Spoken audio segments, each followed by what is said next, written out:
আসসালামু আলাইকুম প্রিয় বন্ধুগণ, আপনারা নিশ্চয়ই জানেন যে সম্প্রতি ইরান ও ইসরায়েলের মধ্যে 12 দিনের সংগঠিত যুদ্ধ আপাতত বিরতিকাল অতিবাহিত করছে।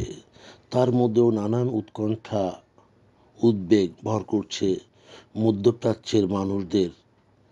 ইতিমধ্যেই আমরা জেনেছি আরব আমিরাতের দুবাই থেকে সকল ইসরায়েলি ইহুদিদের সরিয়ে নেওয়া হচ্ছে।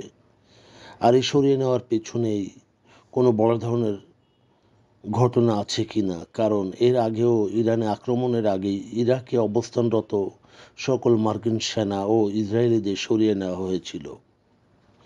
তবে ইসরায়েলের জাতীয় নিরাপত্তা পরিষদের নির্দেশেই নাকি সংযুক্ত আরব আমিরাতে অবস্থানকারী সকল ইসরায়েলিদের ফেরত আসার আহ্বান জানিয়েছে। সম্প্রতি ইসরায়েল কর্তৃক অপারেশন রাইজিং লায়ন অথবা অপারেশন আয়রন সোর্স শুরু হওয়ার পর থেকেই ইসরায়েল বিরোধী ও ফিলিস্তিনি পন্থী উস্কানি তীব্রতর হওয়ায় নিরাপত্তা ঝুঁকিতে রয়েছে গোটা ইসরায়েলি জনগণ।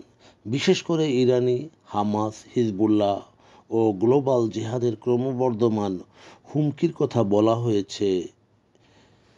সদ্য স্বীকৃতি পাওয়া আরব আমিরাতে নিযুক্ত ইসরায়েলি কূটনীতিক মিশনের কর্মীদেরও সরিয়ে নিচ্ছে বলে জানা যায়।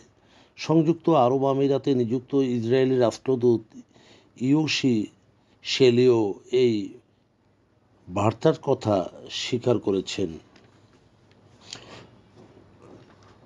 উল্লেখ্য, 2024 সালের মার্চে ইসরায়েলি নাগরিক মলদেভান রাব্বি ও সংযুক্ত আরব আমিরাতের দূত রাব্বি জবি জোগানকে দুবাইতে খুন অবস্থায় পাওয়া গিয়েছিল এবং ইসরায়েল এই হত্যাকাণ্ডকে তখন ইহুদি বিরোধী কর্মকাণ্ড হিসেবে অভিহিত করেছিলেন।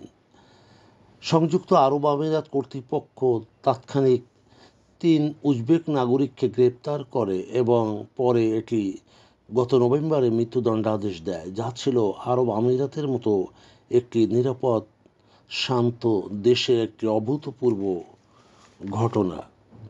গত 30 বছরের মধ্যে আরব আমিরাতের কোনো আরব দেশ মার্কিন মধ্যস্থতায় আব্রাহাম চুক্তির মাধ্যমে ইসরায়েলকে স্বীকৃতি দেয়।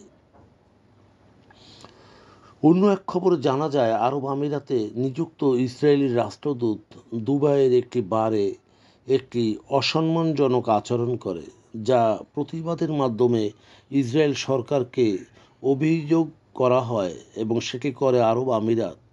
রাষ্ট্রদূত শেলিওর সঙ্গে কিছু ইসরায়েলি জনগণ, বিশেষ করে নারী পুরুষ ছিল।